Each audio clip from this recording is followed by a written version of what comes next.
de partir, a dónde debía de ir y las cosas que Dios quería que él hiciera para poder llegar a conquistar y volverse el padre de la fe. Y para mí siempre ha sido fascinante las Escrituras y saber lo que Dios está haciendo. Me gozo con ustedes que se juntan un día como esto para estar en la presencia del Señor y para alegrarse en la presencia del Señor. Cada uno de ustedes tiene que pagar su precio, lo entiendo. Muchos de ustedes trabajan horas muy largas y estos son tiempos en los que tienen que estar descansando.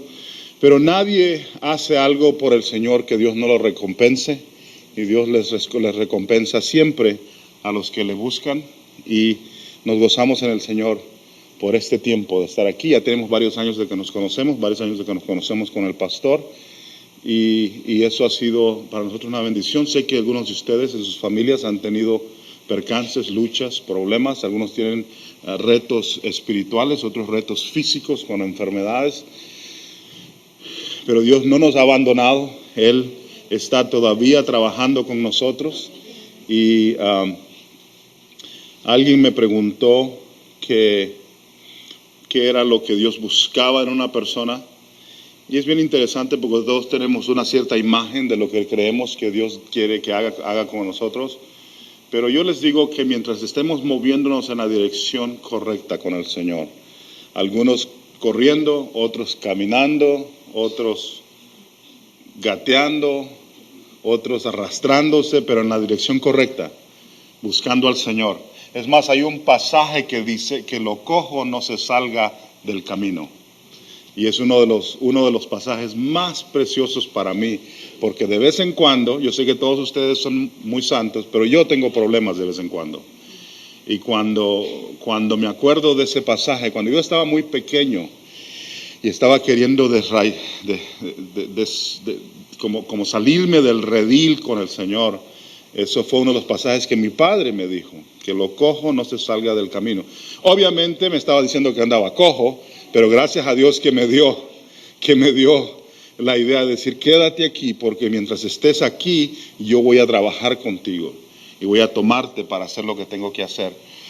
Y entonces hay una efervescencia, un cierto gozo, un cierto deseo de estar en la presencia de Dios. Saben que estamos trabajando en las misiones, les pido que sigan orando por nosotros en las misiones.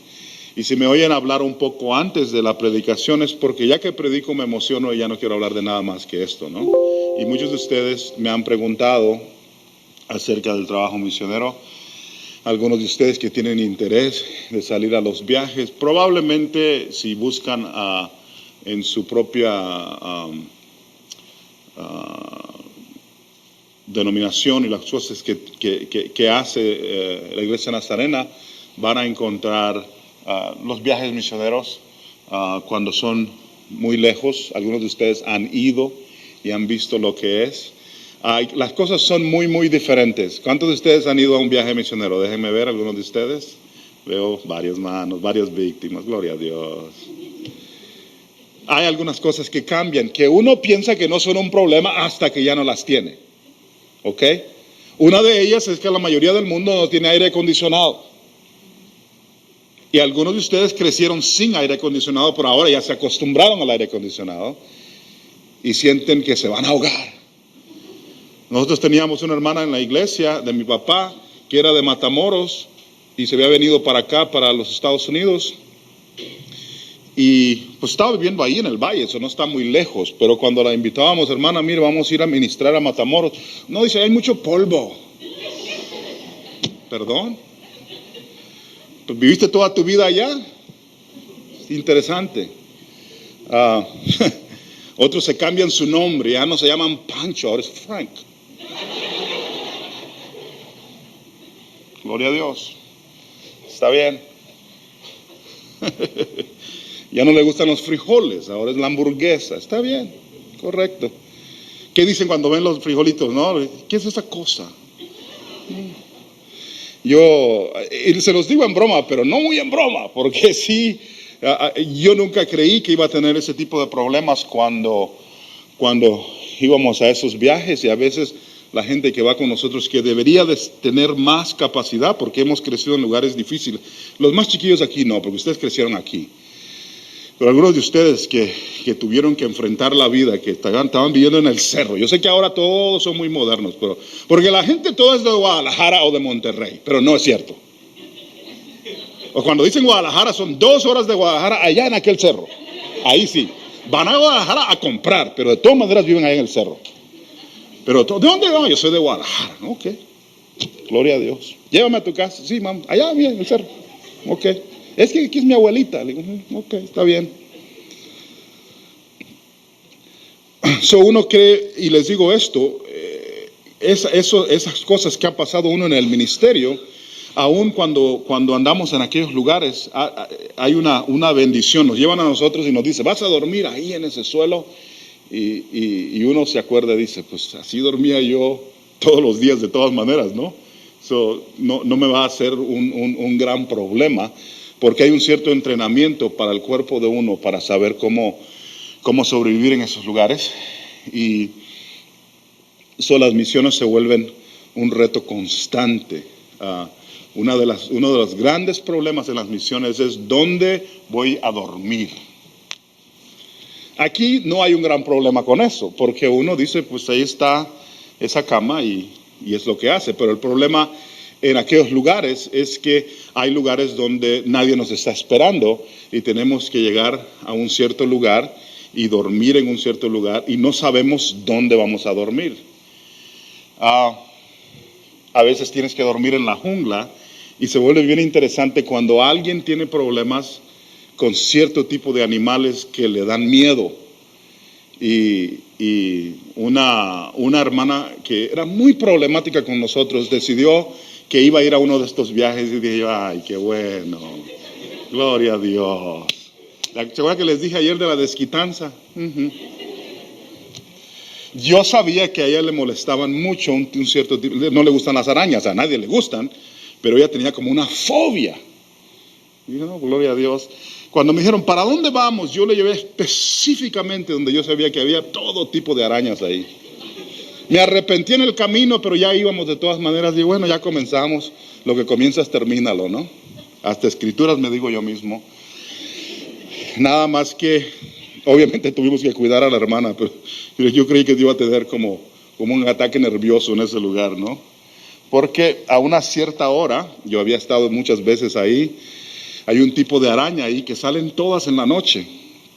Y el lugar donde nos estábamos quedando se ve, como algunos de ustedes que se han quedado cerca de la playa, ven como los cangrejos salen todos a una cierta hora, así se veía, pero de puras arañas. La hermana a medianoche, como a las 11 de la noche, ¡ah! Yo le decía, estamos orando por usted, hermana. Gloria a Dios. Te mato, negro, me decía. Lección número 1, no enfrenten al misionero que sabe para dónde los lleva. Si alguien digan, hermano, oh, gloria a Dios, le traigo agua, hermano. Sí, no, está bien, no hay problema, porque llegamos a un cierto punto donde va a haber problema cuando llegamos a un cierto lugar. ¿Dónde lo ponen a dormir a uno? A veces duermes en la jungla. Y dormir en la jungla siempre es interesante. Una de las fobias mías es a mí no me gustan las culebras para nada.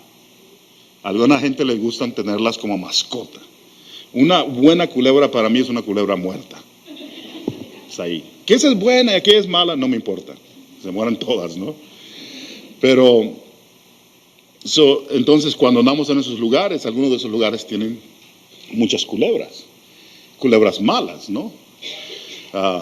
En Sudamérica hay muchas anacondas y muchos de ustedes que son peliculeros, Dios los perdone, saben y ven que la anaconda, qué rápido, no son rápidas, son una culebra, ¿no? No son rápidas, pero sí son muy fuertes y son las culebras que crecen más y se pueden comer a una persona. Son animales muy grandes, se comen un venado, se comen un cabrito, se comen cosas grandes. Ese tipo de animal no es algo con lo que uno pueda estar enfrentándose. Eso es lo que tengo yo en la mente. Estoy aquí pensando, vamos a dormir en este lugar y aquí hay anacondas.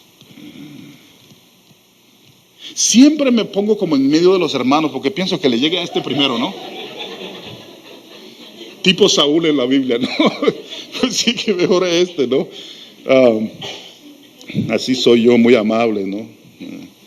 Pero una de esas es eso. Hemos dormido en lugares, en el suelo, muchas veces, en el monte, muchas veces, en hamacas, que para mí tiene que ser una hamaca muy grande, en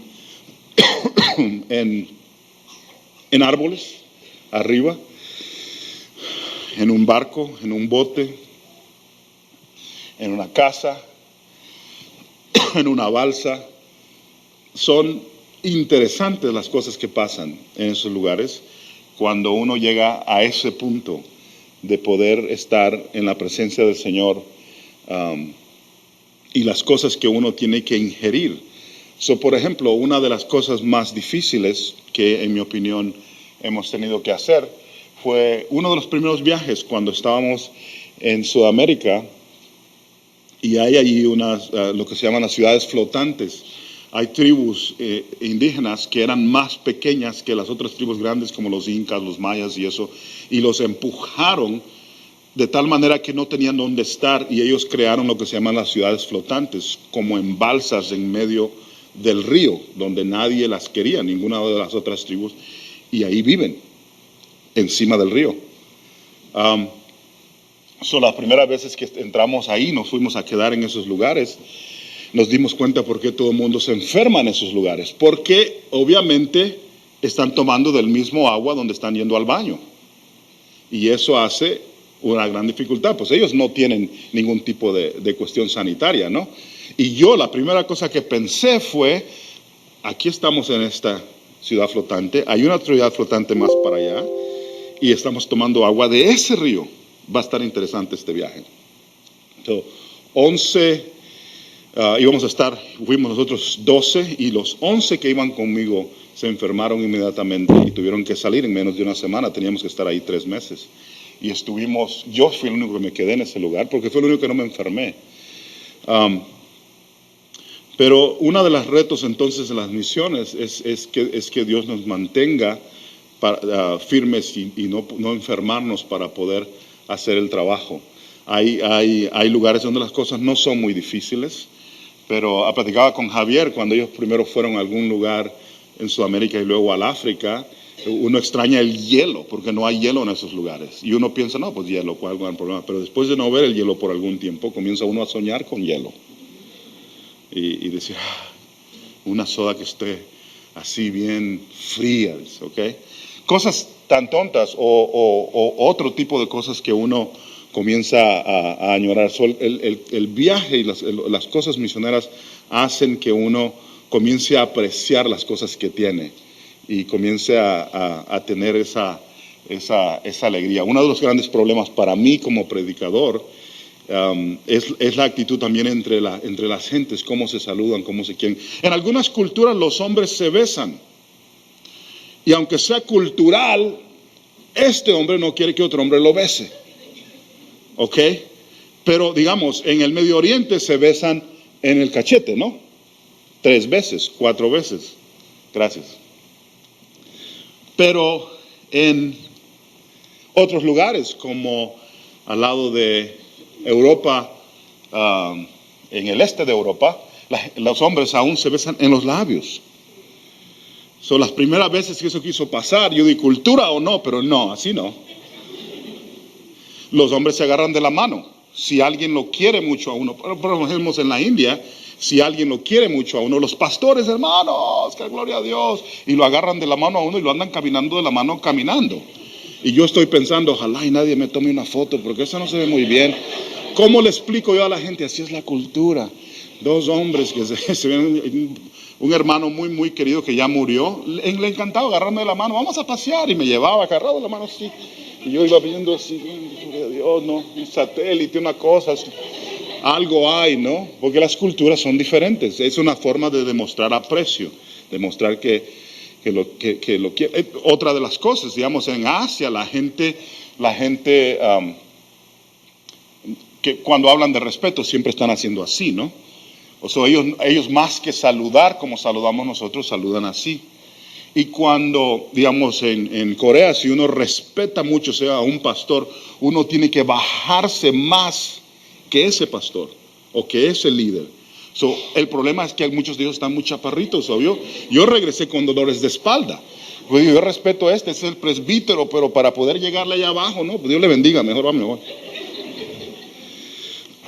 Y al revés, en el África hay tribus donde las mujeres son más altas que yo. Los dinkas en Sudán, donde han mandado algunos jugadores a la NBA aquí, son una tribu altísima.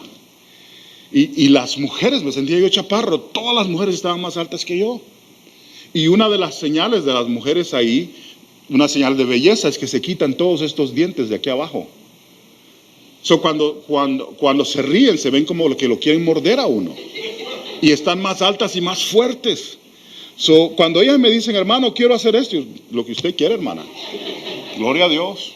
Éntrele, porque se ven como que me quieren pegar en este lugar. Y los esposos todos están muy altos. Hay culturas, hay cosas que uno tiene que acomodarse. Los cultos son diferentes.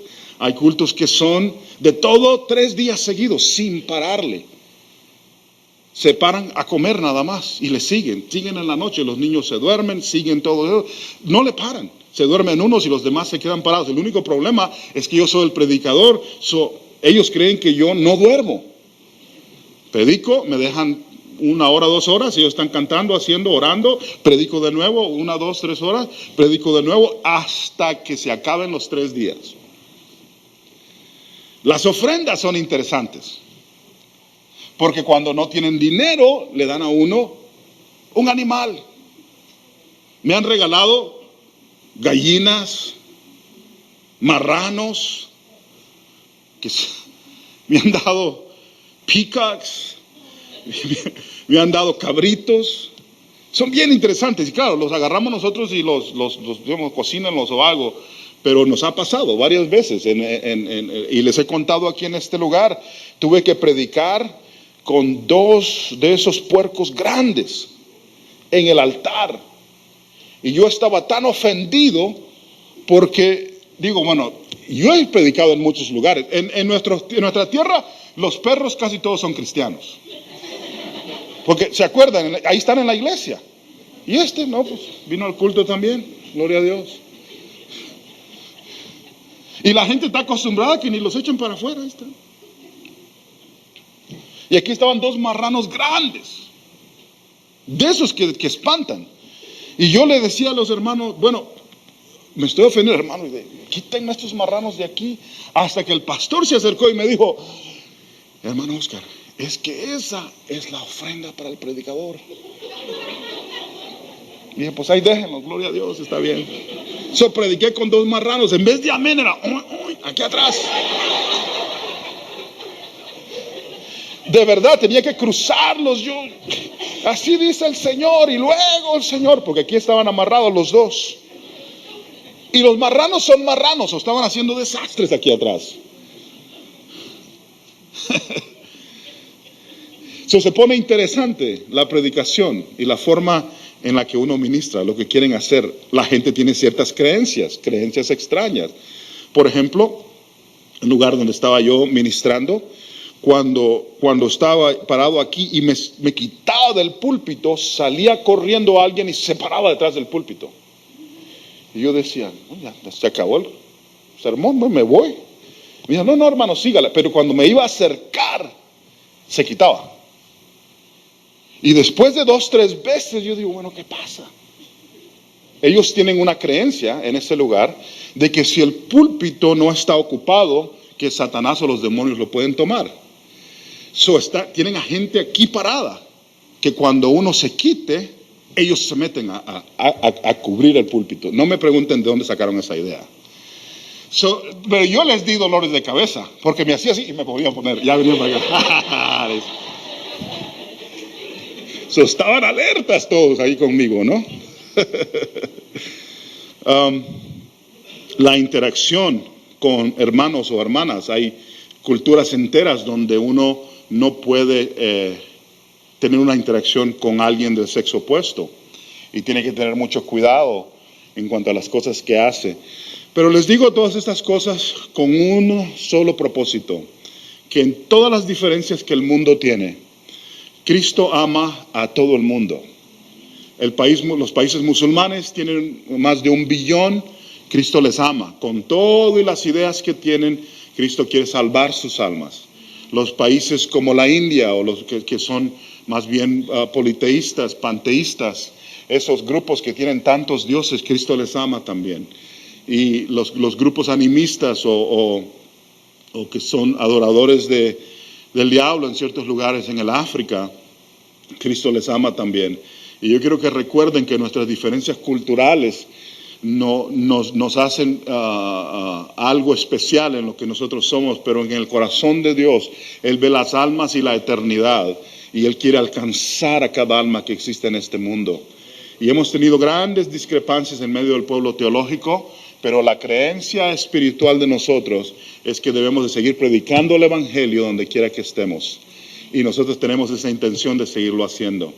Les pido a todos ustedes que sigan orando entonces por nosotros. Si no se acuerdan de mi nombre, nomás digan el hermano ese que viene a pegar de gritos y dice de las misiones.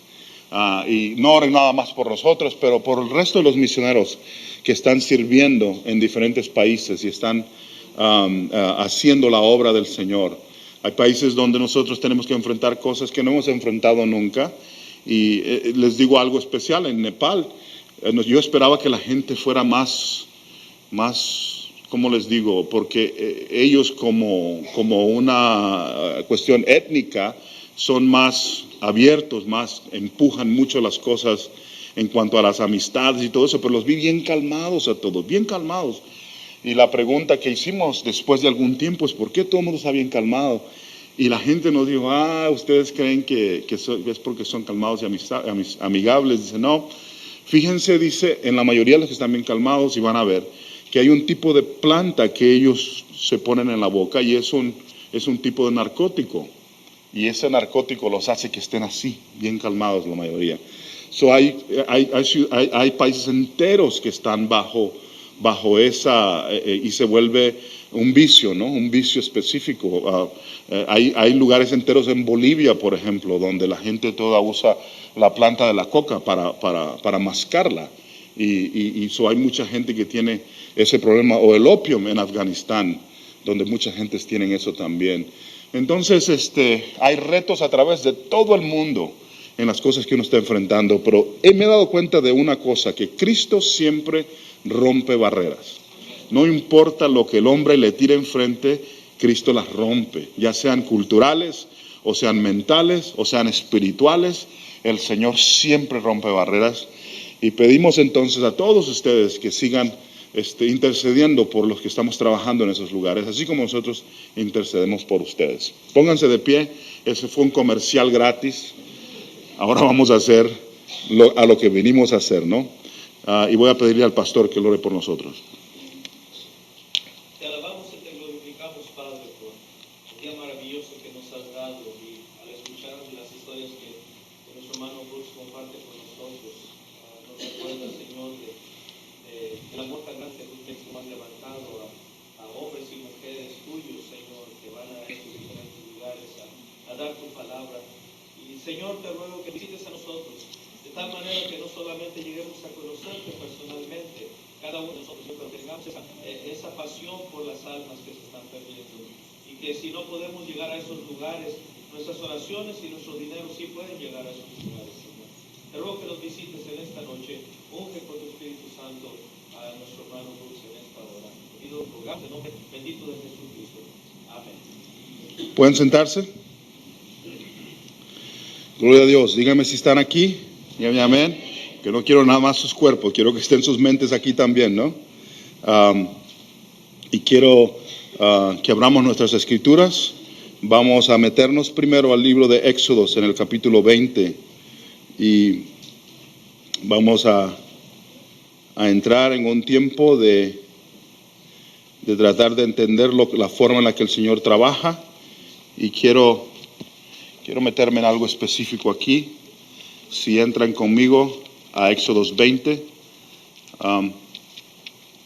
Éxodos 20 les va a dar una pauta, un perseguir, un deseo, y tiene que ver con los 10 mandamientos. Quiero leer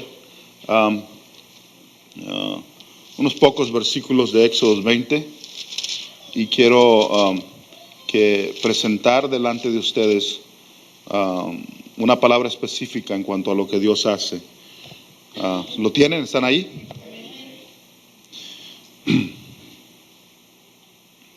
El versículo, comencemos con el versículo 1. Y habló Dios todas estas palabras diciendo: yo soy Jehová tu Dios, que te saqué de la tierra de Egipto, de casa de servidumbre. No tendrás dioses ajenos delante de mí. No te harás imagen ni ninguna semejanza de lo que está arriba en el cielo, ni debajo de la tierra, ni en las aguas debajo de la tierra. No te inclinarás a ellas ni las honrarás, porque yo soy Jehová tu Dios, fuerte, celoso, que visito la maldad de los padres sobre los hijos hasta la tercera y cuarta generación de los que me aborrecen. Y hago misericordia a millares a los que me aman y guardan mis mandamientos. No tomarás el nombre de Jehová tu Dios en vano, porque no dará por inocente Jehová al que tomare su nombre en vano. Vayan de regreso, ahora a Génesis. Y en Génesis quiero que encuentren un pasaje conmigo. Quiero hablar un poco de la historia de Caín y de Abel, que sería una historia conocida para ustedes.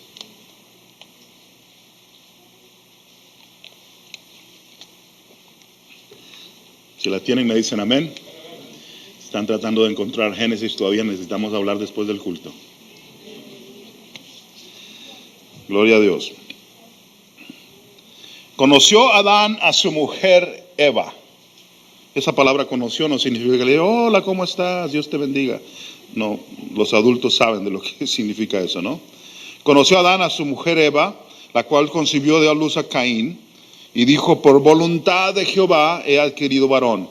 Después dio a luz a su hermano Abel, y Abel fue pastor de ovejas, y Caín fue labrador de la tierra.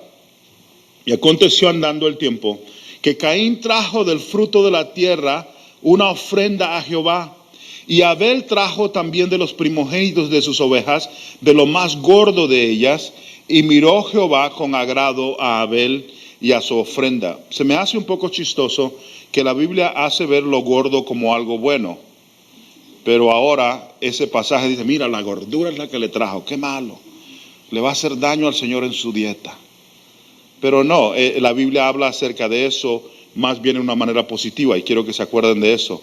Versículo 4 de nuevo: y Abel trajo también de los primogénitos de sus ovejas, de lo más gordo de ellas, y miró Jehová con agrado a Abel y a su ofrenda, pero no miró con agrado a Caín y a la ofrenda suya, y se ensañó Caín en gran manera, y decayó su semblante.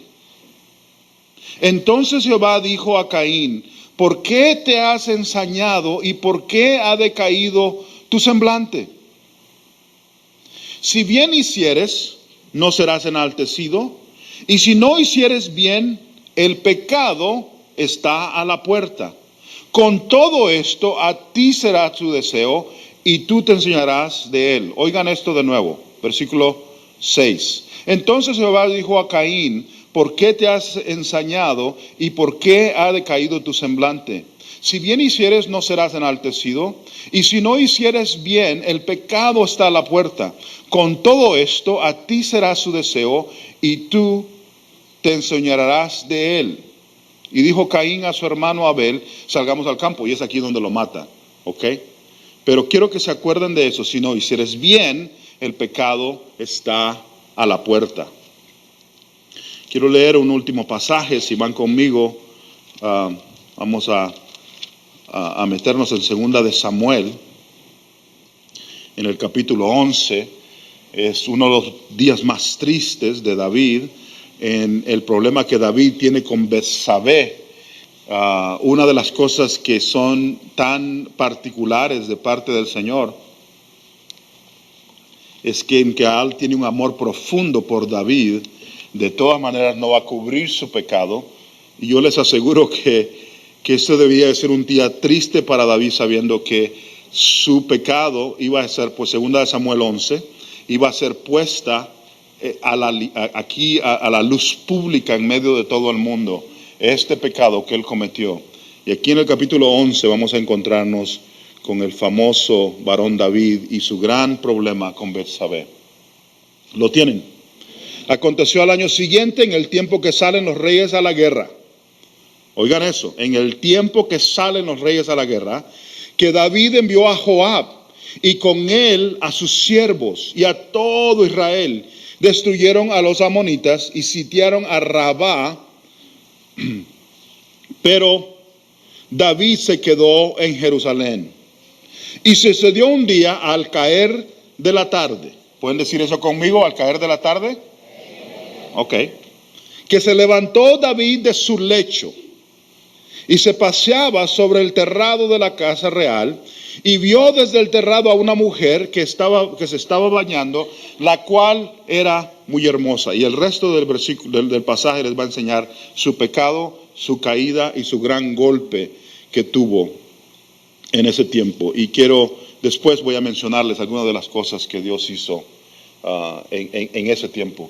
Quisiera hacer algo en este tiempo, y es que cada uno de ustedes pudiera pensar conmigo en lo que Dios ha hecho a través de estos tiempos. El hermano Caleb estaba mencionando que tenemos varios años haciendo esto juntos, y yo quisiera que eso fuera algo. Quiero decirles algo personalmente, aún antes de poder entrar en lo que quiero hacer. Para mí ha sido una bendición estos últimos años que hemos estado juntos.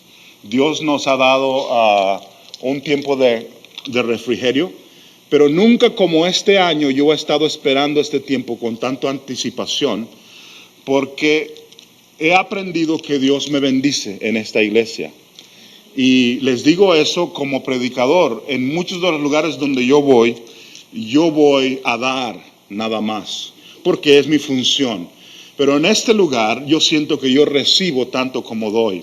Y quiero darles gracias a ustedes que nos abrazan con los brazos de hermandad y nos empujan hacia adelante en el ministerio. Y yo quisiera darles unas gracias personales de parte mía, de mi familia y de aquellos que sirven conmigo, porque nos acordamos de ustedes constantemente de lo que Dios hace. Quiero hablarles de algo que ha servido en mi vida para mantenerme en la presencia del Señor constantemente. Y en este día quiero presentar algo de esa manera para poder ponerlo enfrente de ustedes. Es una frase con la que yo he ya luchado con ustedes en el pasado y puesto delante de ustedes algo. Quiero decir algo que es un principio bíblico. Y si no se acuerdan de nada hoy, quiero que se acuerden de este principio bíblico. Los pecados de comisión son hijos de los pecados de omisión. Óiganlo de nuevo. Los pecados de comisión son hijos de los pecados de omisión. Ahora, lo que estoy tratando de hablar va a enseñarse a través de las Escrituras. La medida de la gente de nosotros, por lo general, son en los pecados de comisión.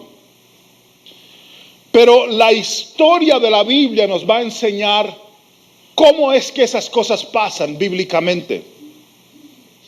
David está en el tiempo cuando debe de ir a la guerra, dice ese pasaje, ¿se fijaron? En el tiempo en el cual los reyes deben de ir a las batallas.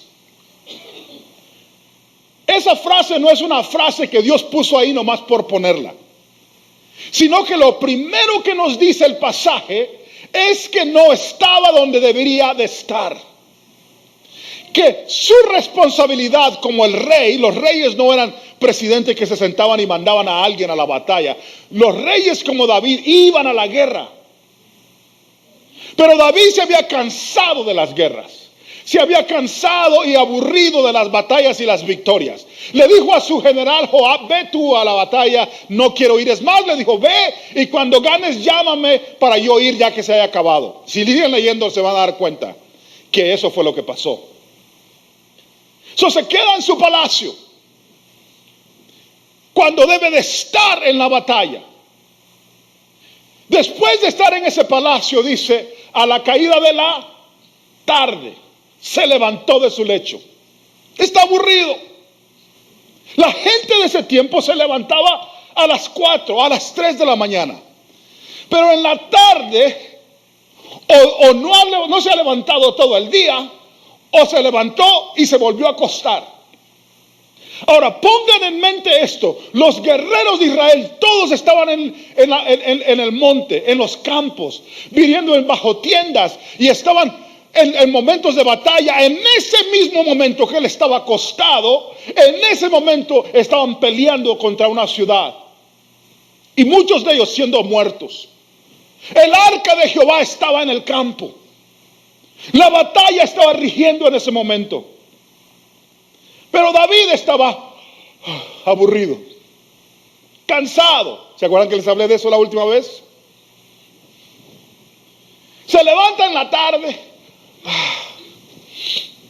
¿Qué voy a hacer? Voy a jugar video games todo el día. Así los jóvenes, ya salimos mal. Y en la caminar aburrido, tratando de ver qué va a hacer, de repente ve a una mujer que se está bañando a un lado de su palacio. Aquellos de ustedes que son noveleros, ahorita le van a prestar atención. ¿Qué pasó?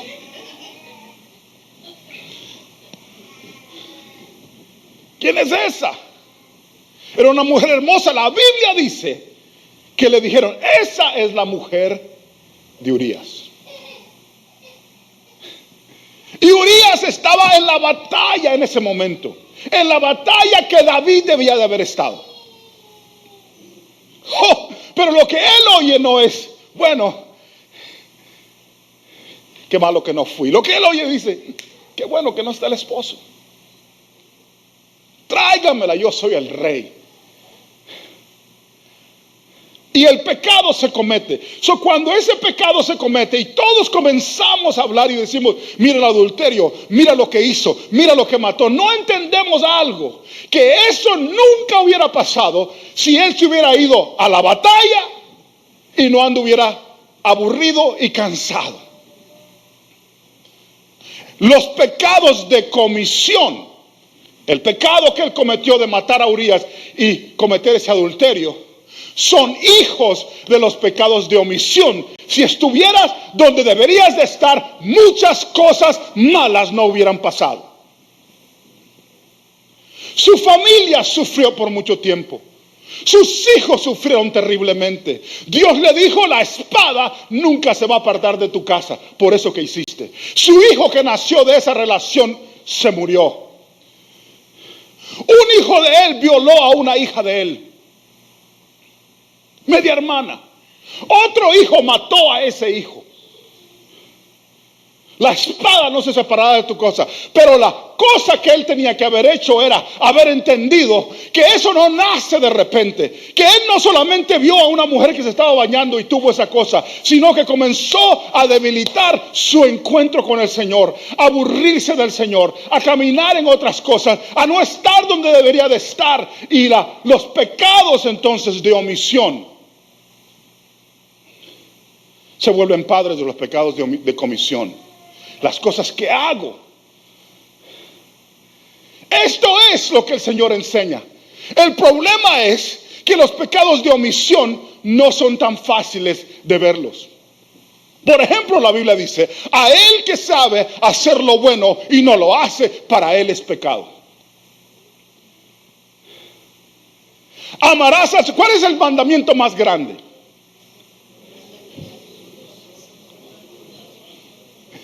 ¿A quién se le ha puesto en disciplina porque no ama al Señor lo suficiente? ¿A quién en esta iglesia se le ha dicho, sabes qué, hermano? Tú no amas al Señor lo suficiente. Ven para acá, te vamos a disciplinar.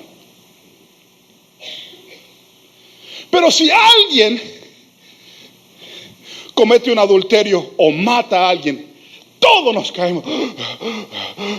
Cuando el Señor dice que el más grande, significando el que más le va a doler al Señor, si no lo haces, es amarás al Señor tu Dios con todo tu corazón y a tu prójimo como a ti mismo. Es más, Él dijo, si haces esto, has cumplido toda la ley. Porque si amas a tu prójimo, no lo vas a matar, no le vas a mentir, no vas a hacer esto, porque los pecados de omisión, no lo amo lo suficiente, no es el centro de mi vida, se vuelven la apertura para los pecados de comisión. Él le dice a Caín lo mismo. Caín trae una ofrenda delante de Dios. Te voy a usar a ti, ven para acá. Yo voy a ser el bueno, sí. Como yo soy el que doy la historia, ¿no? Está Caín y está Abel. Gloria a Dios.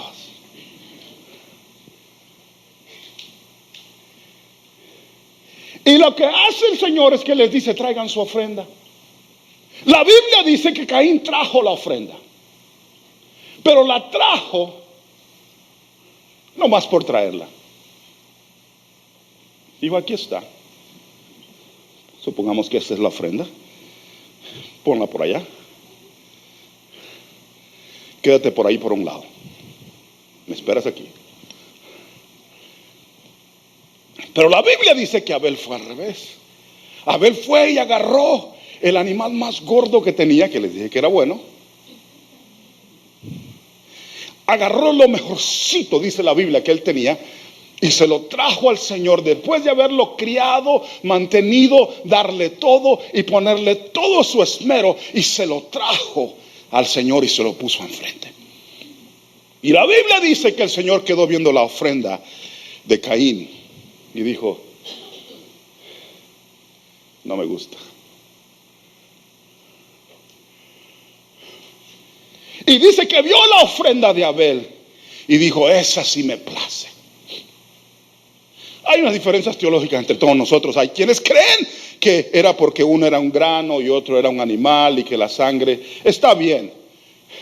Pero obviamente lo que el Señor está enseñando es que el corazón de ese hombre llamado Abel estaba cometido y entregado a tocar el corazón de Dios, porque le iba a dar lo mejor que él tenía.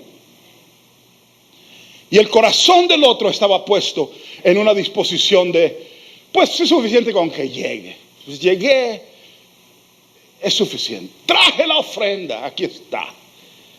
Una ofrenda, se la traje al Señor.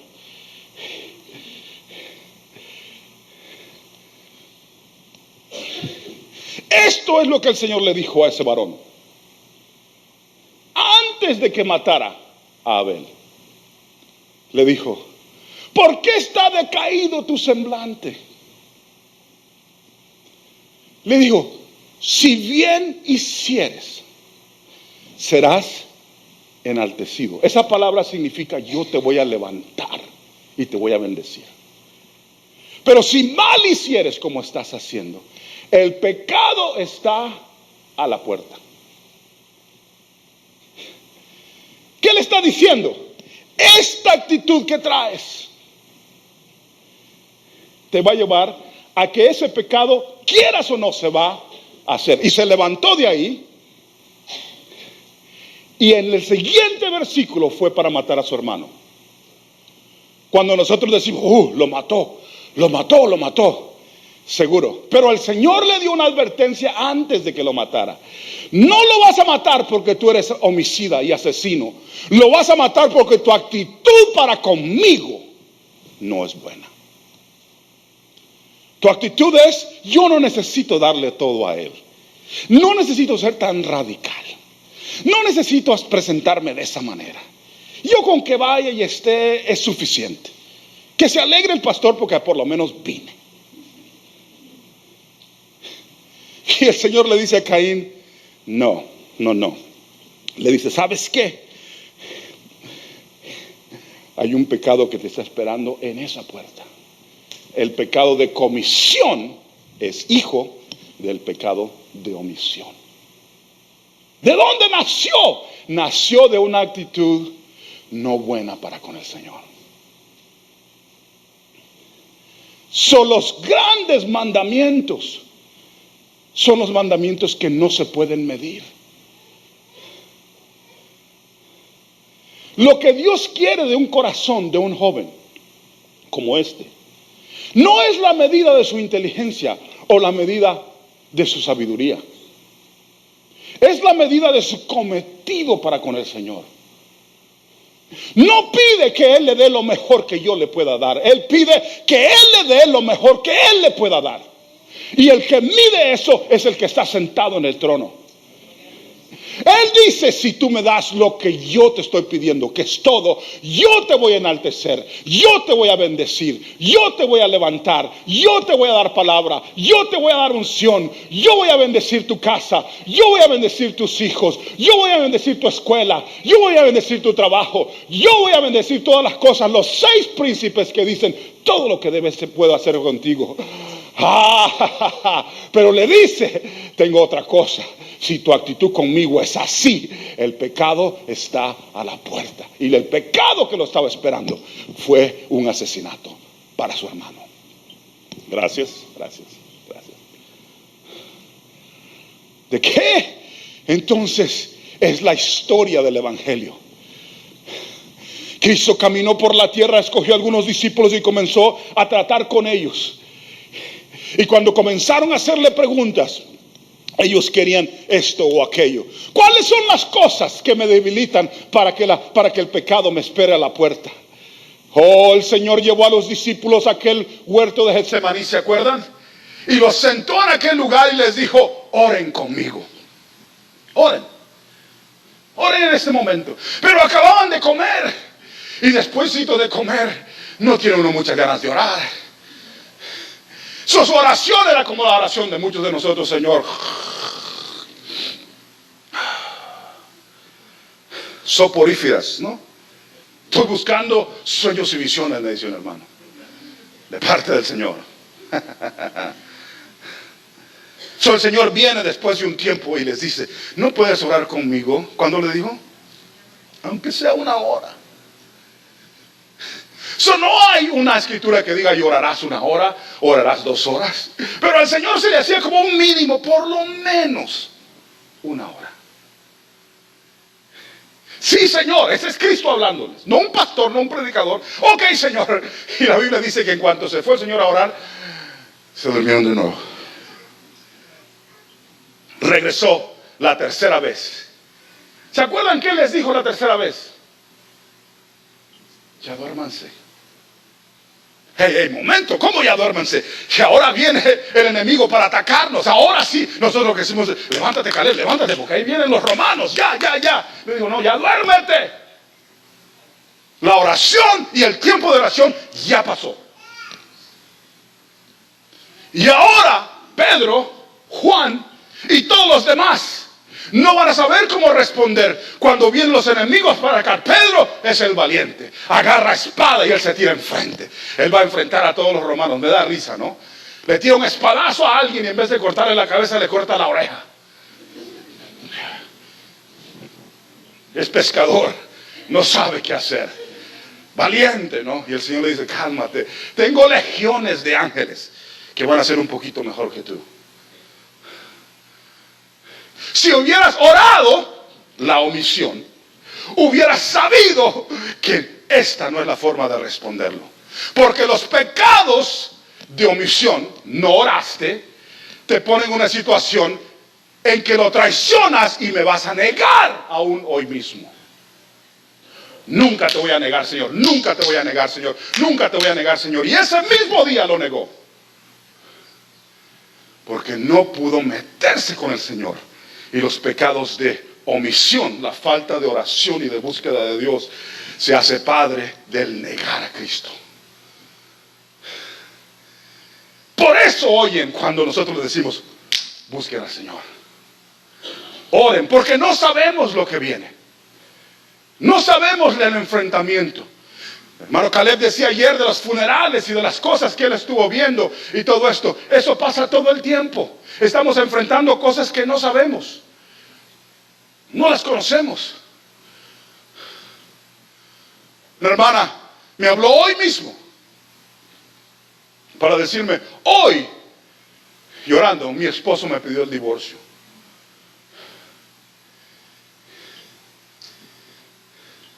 Pero los últimos domingos ha habido pláticas en la iglesia, hermana, vaya al culto, busque al Señor. No, hermano, estoy cansada.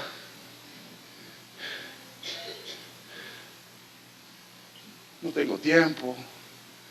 Los pecados de omisión son padres de los pecados de comisión. No estoy diciendo que por eso se está divorciando, no. Lo que estoy diciendo es que no sabe qué hacer porque no está preparado en su corazón con el Señor.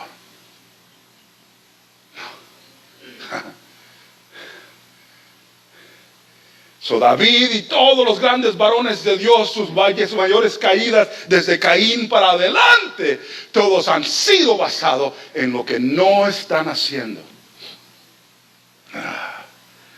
So cuando Dios viene a tocar el corazón de nosotros, a veces no nos dice, mira, viene esto, pero nos dice, quiero que te metas conmigo, quiero que ayunes.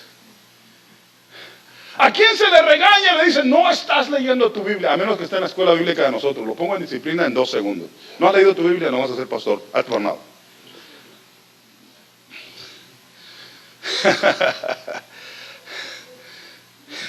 Porque uno dice, no, pues ahí la leo cuando caiga. Pero la Biblia dice que es el pan de vida. Es lo que me fortalece. Es lo que me hace quien soy en el Señor. Es su belleza. Es lo que me enseña quién es Él. Es su gracia. Es el que me da el mapa para cómo debo de caminar. Y cuando estoy llenando mi vaso de su presencia en su palabra, en ese momento estoy fortaleciéndome. Y lo que pasa es que cuando alguien viene y se enfrenta conmigo, algo pasa en mi vida. Sin saber, hay una palabra que sale de lo profundo de mi espíritu y responde a esa situación, porque ya hice lo que debía de hacer en su presencia. He hecho lo que tengo que hacer. No es mucho, pero Él lo ve. Y lo que Él hace, Él dice, yo te voy a recordar, yo te voy a dar palabra en aquel día, en aquel momento. Te voy a enseñar lo que tienes que hacer. ¿Qué es lo que Dios pide?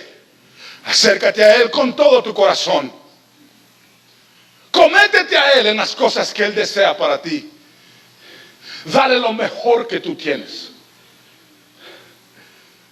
Abrázate a Él de tal manera que Él sepa que tú eres y que Él es para ti el centro de tu vida. Disciplínate en las Escrituras. Métete con la Biblia. Enséñese a orar. Si usted no tiene costumbre o cuestión de orar por mucho tiempo, le aseguro que 5 minutos se le hace eterno.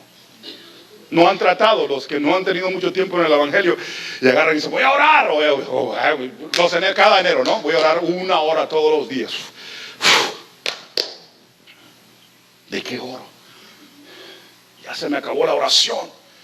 15 minutos, qué bárbaro. ¿Sabe? Cuando yo estaba pequeño y quería enseñarme yo a orar, leí los pasajes y digo, yo me voy a enseñar a orar. Y todo el tiempo comienza uno a pensar en otras cosas. Comienza a orar y de repente la mente agarra por acá. Y estoy pensando en esto, en aquello. ¿Sabe lo que tuve que hacer? Tuve que agarrar, no le estoy diciendo que la Biblia diga que haga eso. Yo lo hice personalmente. Agarré un reloj y me lo puse enfrente y comencé. Voy a comenzar con 1 hora. Le puse 1 hora. Estaba hablando que tenía yo como 5 o 6 años. ¿Ok? 1 hora. No la hice en 1 hora. Solo dije, no, le bajo. Media hora tampoco pude. Solo puse 15 minutos. Ok, 15. Ahora sí. Y ahí sí me sentí valiente, pues terminé. Gloria a Dios. Ya me iba yo bien valiente, ¿no? A comenzar a subirle a media hora, a 45 minutos, a 1 hora. Y después les cuento las cosas que Dios ha hecho de ahí para adelante. Pero así se enseña a uno disciplina. Porque tiene un deseo de encontrarse con Dios y decir, Señor, quiero que me enseñes tu palabra. Quiero que me muestres lo que eso es. A cada uno de nosotros le va a dar el Señor algo diferente. Pero les aseguro que a ninguno le va a decir, bueno, si me das 5 minutos. Y nos da diferentes cosas porque les digo, yo oro mucho más que mi padre es pastor. Y mi papá me dice, sí, es que tú eres más bruto que yo. Porque yo recibo todo más rápido que tú. Uno está bien, como tú eres mi papá, pues di lo que quieras, ¿no? Entonces no hay una comparación conmigo, con la hermana, con este hermano, de ninguna manera. Cada uno tiene lo que Dios quiere darle, pero les digo algo. La omisión de la oración, la omisión de la búsqueda de Dios, la omisión de la entrega, de estar en la presencia de Dios, la omisión de venir a la iglesia, la omisión es lo que debilita al hombre para ponerlo en una mala situación. Cuando uno está caminando con el Señor, enfrenta gigantes y se brinca muros. Cuando anda sin el Señor, hasta las moscas le dan miedo. Yo he entrado en lugares, en países donde he estado lleno del Señor y ando buscando, ojalá y me peguen un machetazo. No quiero que me maten, pero sí, péguenme uno para ir a enseñar a los hermanos. Miren, este que traigo aquí, que ya no me digan Oscar, que me digan Pedro el malo. Por el Evangelio, porque ando buscando al Señor. Y otras veces cuando he estado distraído o he estado en otras cosas o la mente está emproblemada y estoy pensando, Señor, ojalá y todo esto pase rápido sin que haya ningún problema porque no sé qué hacer. David, el gran cantante que Dios le dio salmos, ¿se imagina la unción del Espíritu con los salmos que él traía? El que agarró 5 piedras y para enfrentarse con un gigante, Goliat, que hasta ahorita los niños todos cantan acerca de eso. Hasta hoy todos conocen la historia. David, el que se enfrentó y le pidieron 100 prepucios de filisteos, y luego les cuento lo que es un prepucio, y trajo 200. Esa fue su dote para casarse con la hija del rey. David, el general poderoso, el hombre lleno de la unción del Señor, que no le tenía miedo a nada.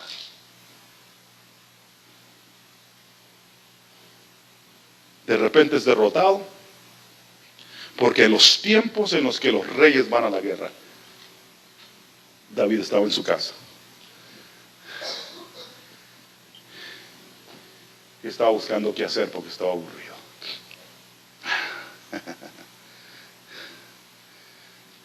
Amarás al Señor tu Dios con todo tu corazón, con toda tu mente, con todas tus fuerzas, y a tu prójimo como a ti mismo. Quieren una iglesia poderosa, una iglesia llena del Señor. Debemos de hacer todo eso antes de que los ataques vengan.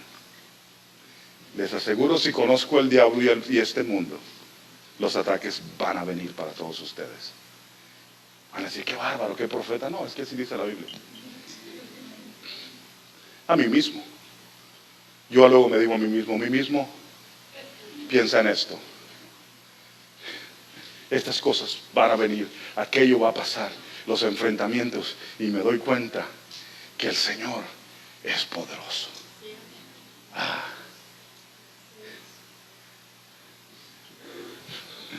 Estaba yo predicando en un lugar en África y estaba bien contento. ¿Les acuerdan que les dije?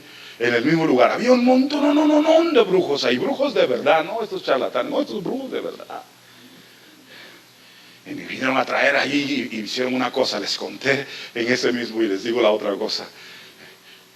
Trajeron una gallina negra y la colgaron afuera de donde yo me estaba acostando, durmiendo, y estaba sangrando, ¿no?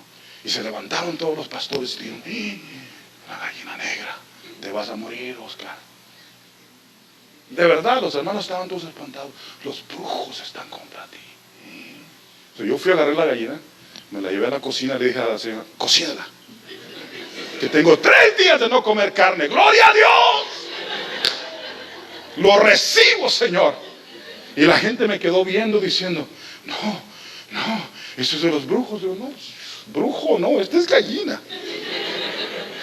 He estado comiendo sopilotes y todo ese tipo de cosas. Eso yo lo veo como bendición. No la querían ni tocar ni pelar. Solo la metí en agua caliente y la pelé yo mismo. Me quedaban viendo, ¿qué pasó? La cocinamos y me la comencé a comer. Y cuando vieron que me la comencé a comer, les dio hambre a los demás pastores y ellos también se la comenzaron a comer. No nos pasó nada. ¿Por qué? No porque esos no tengan algún tipo de fuerza, pero no son nada delante de Dios. Porque veníamos de un tiempo de encuentro con el Señor, de ayuno con el Señor, de fuerza con el Señor. Tírenme lo que quieran si es que Dios está a mi lado. Moisés le dijo al Señor, no voy a ningún lugar a menos que tu presencia vaya conmigo. El Señor le dijo, te mando un ángel. No, no quiero ángel. Si no va tu presencia, mátame en este lugar. Porque donde esté tu presencia, ahí quiero estar yo. ¿Por qué? Porque si estás tú conmigo, yo puedo hacer lo que quiera. Porque Dios es fuerte. Les dije que ya era muy peleonero, ¿no? Cuando yo estaba pequeño. Mi hermano más grande era el opuesto de mí. No le gustaba pelear, pero le gustaba comenzar pleitos. Y cuando no lo podía terminar, decía, Oscar, defiéndeme, ¿no? Ayúdame. Pero como tenía yo una cierta reputación, entonces se metía en los pleitos. Ayúdame, ¿no? Con este. Nomás tenía que llegar yo y decía, no, con él no, con él no. Este está loco. No. ¿No han visto ustedes? Teníamos nosotros un vecino que tenía un perrito así bien chiquito. Lo he amenazado de vez en cuando porque digo, te voy a llevar a Corea si me sigues latiendo. Porque en Corea se los comen. Allá te hacen tacos, pa. El vecino tiene otro perrón así grande que es un Doberman, pero es un animal fiero. Y ese perrito se siente bien valiente porque le late a todo el mundo y todos se corren. Los otros perros se hacen a un lado. Siente ese perrito, qué bárbaro. Pero no saben por qué es que tiene un Doberman ahí. Sin el Doberman se lo comen a él. Es el que está al lado de usted el que lo hace fuerte. Es Cristo al que le tiene miedo el enemigo. No, dijo, aquellos demonios dijeron, a Cristo conocemos y a Pablo también, pero ustedes, ¿quiénes son? ¿Quién está dentro de nosotros? ¿Quién está por encima de nosotros? ¿Quién está debajo de nosotros? Es el Señor. Es a Él. Cuando los demonios tiemblan. En esa misma reunión en el África me trajeron a un brujo grande y se reía como caballo. Yo iba a sacar un látigo y decir, pues si es caballo pues ni modo, ¿no? Y me acuerdo de un enfrentamiento que tuvimos y en el momento en el que comenzó él a hacer sus cosas, no sé qué vio, pero pegó unos gritos y salió corriendo en el monte. Y yo en el momento, en la alegría, lo seguí siguiendo en el monte, yo también. Yo decía, ojalá no se detenga porque no sé qué voy a hacer. Les digo algo especial. No hay nada que pueda derrotar al Señor. Nada. He estado en los lugares más altos y en los lugares más bajos y el Señor siempre gana. El Señor tiene poder así como Él tiene amor. Derrota a sus enemigos porque Él siempre gana. En otro tiempo estaba Baal y Baal quiso enfrentarse con el Señor. ¿Dónde está Baal? Y los demonios que respaldaban a Baal ya no existen, pero Señor está sentado en su trono hoy. El comunismo dijo hace una generación, cuando se acabe esta generación no va a existir el evangelio en la Rusia y en todos los lugares donde el comunismo estaba, porque ellos eran ateos. El comunismo ya desapareció de esos lugares, pero Cristo está sentado en su trono. Buda, aquel famoso gordo que se hizo muy famoso en aquellos lugares, Buda también se hizo él mismo su propia respuesta. Él hablaba de la conciencia porque no creía ni en Dios. Y decía, ¿qué vamos a hacer? ¿Dónde está Buda? Buda ya se lo comieron los gusanos, pero Cristo está vivo y sentado en su trono. Hay presidentes, hay cosas, hay lugares, Un presidente de aquí de Sudamérica se paró para retar al Señor, y pueden buscarlo en YouTube. No creo en ese Dios, no creo en ninguna de esas cosas. Él ya se murió, pero Cristo está vivo todavía.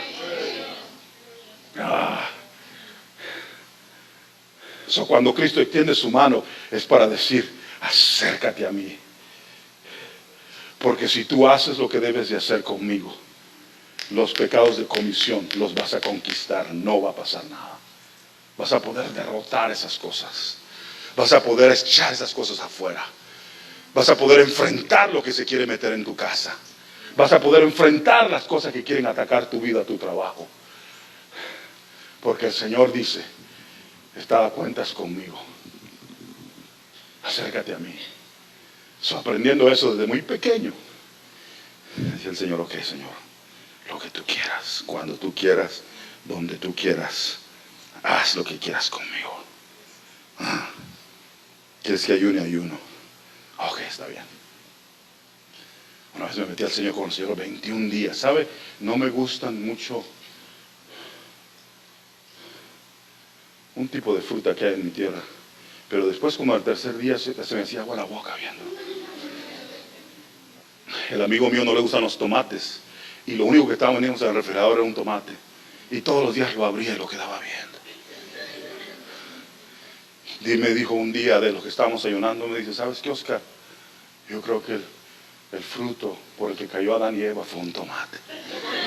Yo, pues nunca he oído eso yo, pero gloria a Dios, ¿no? Has encontrado tú una realidad propia, ¿no? Pero hay revelaciones, hay unción, hay poder, hay deseo, hay triunfo. Una iglesia como esta, si se mete con el Señor así, nada la puede derrotar, nada la puede tumbar, nada puede decirle: te voy a quitar esto, te voy a quitar aquello. Porque los pecados de omisión son padres de los pecados de comisión. Le dice él a Caín, y terminó ahí. ¿Qué significa cuando un predicador dice terminó ahí? Nada. Le dice él a Caín: Caín, te voy a dar la clave. Le dice: te la voy a dar. Si tú haces bien conmigo, yo te voy a bendecir, te voy a hacer todo. Pero si no, le dice, el pecado está a la puerta. Yo me puedo sentar aquí y me pueden traer a 50 personas y podemos hablar un poco. No soy profeta ni hijo de profeta, pero les puedo decir inmediatamente cómo van a terminar. Digan: ¿cómo le hacen? ¡Qué bárbaro! Tiene como un sexto sentido. No, es que he leído las Escrituras. Cuando veo que alguien se emociona por muchas cosas, pero el Señor le aburre, digo: luego terminamos, no hay problema. Cuando veo que no hay emoción por el Señor, me doy cuenta que las cosas no son como deben de ser.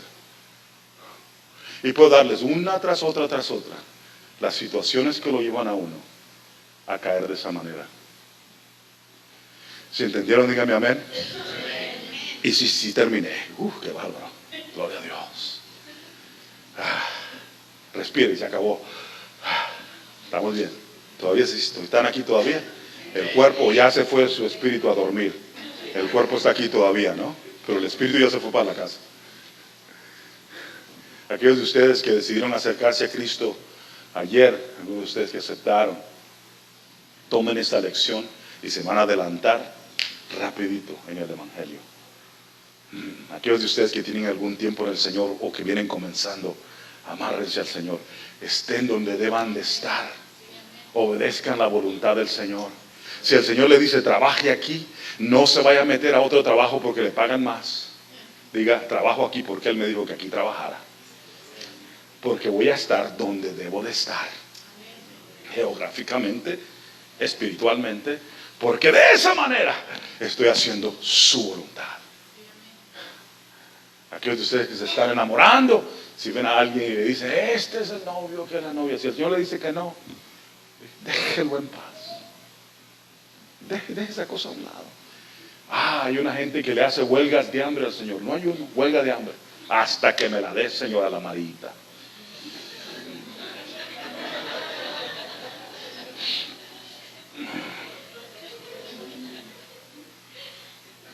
Me acuerdo uno de los jóvenes de la iglesia que estaba, ¿no? de los jóvenes de nosotros, y estaba yo, me dijo, ore por mi hermano para eso. No, digo, yo voy a orar para que Dios te guíe. No estar haciendo yo huelgas de hambre con el Señor. Si no es de Dios, no es de Dios. Se aventó como 25 días, de verdad que sí la quería. Perdió como unas 20 libras. Al final del tiempo me dijo, ya me convencí, si es del Señor. Digo, no, no es. Ese es de la señora, de aquella señora que está allá. Del Señor, no.